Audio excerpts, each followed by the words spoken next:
I'm Theolyn Cortens and welcome to the second video in my series about the 4 faces of the Shekinah. In the first video, I explained about the 4-fold stages of creation that we find in ancient wisdom, but also in modern psychology. I also introduced you to the Archangel Zaphiel as the first face of the Shekinah. So now we're going to move on and meet the second face of the Shekinah. If you have watched video 1, I hope you remember the 4 worlds and the psychologist's map for wholeness. But just to recap, this is what I was explaining. So in psychotherapy, there are 4 stages described as intention, organisation, commitment, embodiment. Those are pretty much equal to the 4 elements: fire, air, water, earth. So for intention, you must identify your issues, you must articulate an intention for the desired change in your life.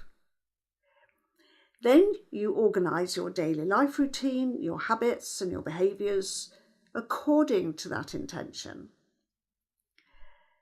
Then you must stay committed to the new patterns of behaviour. And finally, if you do stay committed, a new way of being emerges. As embodied, it becomes real. So if the first face of the Shekinah is the intention for wholeness, then her second face will call us to organise and manage the potential on offer. And this requires discipline. It requires cutting away dead wood. It calls us to recognise the necessary habits and the activities that are appropriate for our personal destiny. Now, I was not raised on biblical stories, but my research into angels means I have read some sections in the Hebrew Bible and in the Christian New Testament. The last book in the Bible, the book of Revelation, is a vivid, dramatic vision of the coming of the kingdom, perhaps a bit too lurid for modern taste. However, one verse strikes me in particular. It's just a few lines before the very end of the Bible. This is what it says: "Behold, I come quickly, and my reward is with me, to give every man according as his work shall be." What we are told here is that our reward will be according to our work.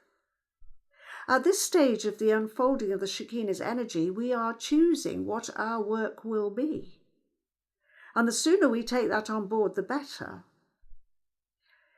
If our work is in accordance with the harmony and beauty for a future kingdom, we will be rewarded accordingly. However, if we are among those who loveth and maketh a lie, we will not be able to enter through the gates of the new kingdom. In other words, this is quite simple. Be true to yourself if you want to experience bliss. So this Shekinah face is stern stuff. It demands attention and clarity. It requires saying no when we might prefer to say yes. Here, the Shekinah becomes the archetype of the stern mother who provides boundaries and limitations for her children. On the Tree of Life, I have experienced this archetype as Samael, a snow or ice queen character. She is divine severity, cool, but extremely wise, offering us the opportunity to crystallize our intentions and shape them for future use. Snow is based on beautiful patterns that make and remake themselves over countless different variations. But ice can freeze. It can squeeze the lifeblood until it no longer flows. So the Kabbalistic name for this sephira is severity. And many tales about Samael depict this archetype as seriously mean, bordering on malevolent, even satanic. But the early biblical tales concerning Satan tell us that he is just the adversary or the tester. In the famous Narnia story, the Queen Witch keeps the land of Narnia in a constant state of winter and freezes her enemies into statues. And one of the characters complains that it is always winter and never Christmas. In our Tree of Life map, the character of Aslan, who breathes life into the statues and melts the winter, can be seen on the central pillar as the Archangel Michael, seraph of the sun.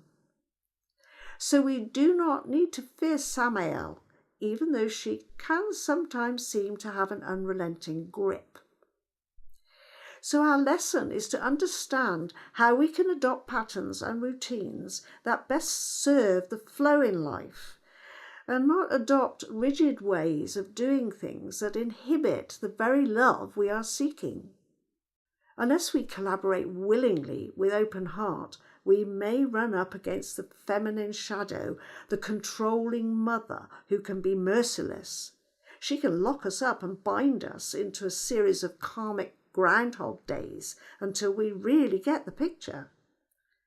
The picture is that we are responsible, and because we are responsible, we can take on organising and managing our lives so that we live into our true divine potential. When I was looking for images to help explain Samael, images to support my reading of this archetype that she is not to be feared, I came across this Gustave Doré engraving, which is a picture of Jacob wrestling with the angel.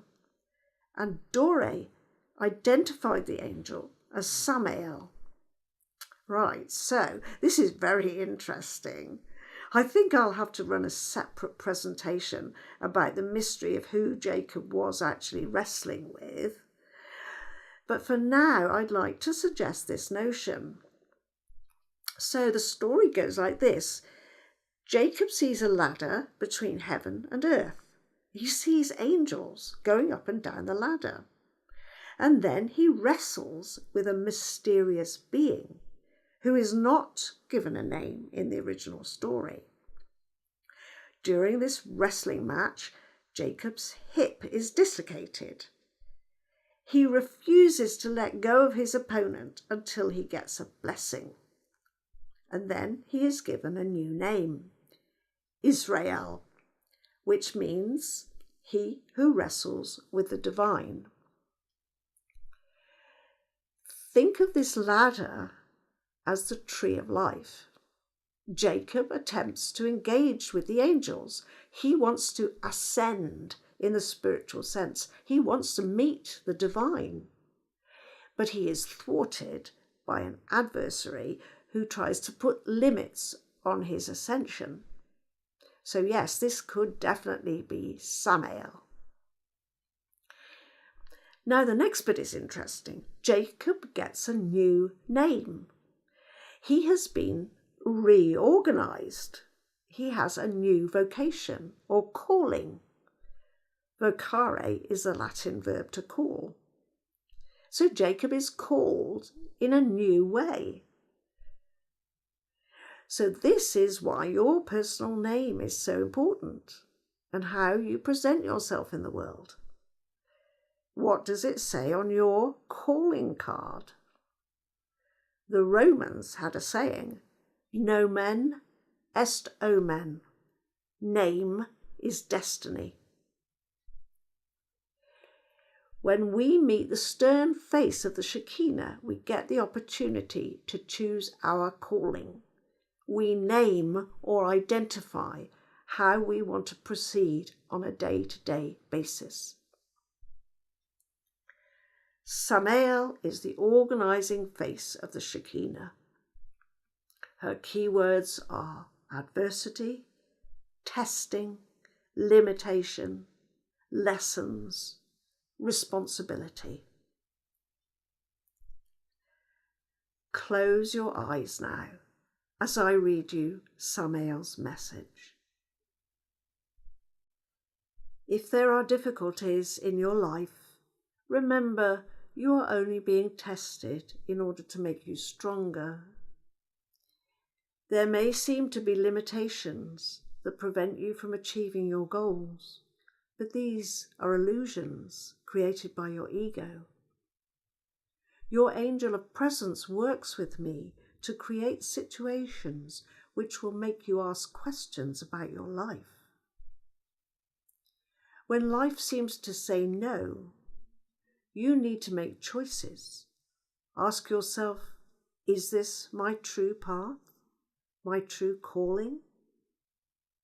Then open yourself to love, which makes all limitations melt away.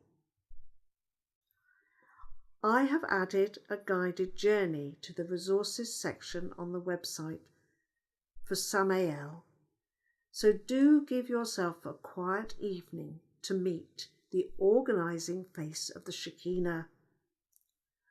I would love you to share your experiences with me. I do hope you enjoy the guided journey to meet Samael, and don't forget to look out for the rest of this series about the 4 faces of the Shekinah.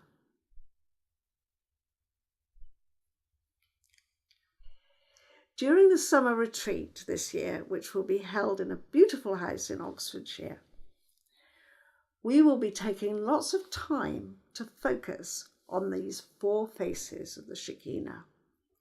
And this will be a beautiful opportunity to meditate in a group.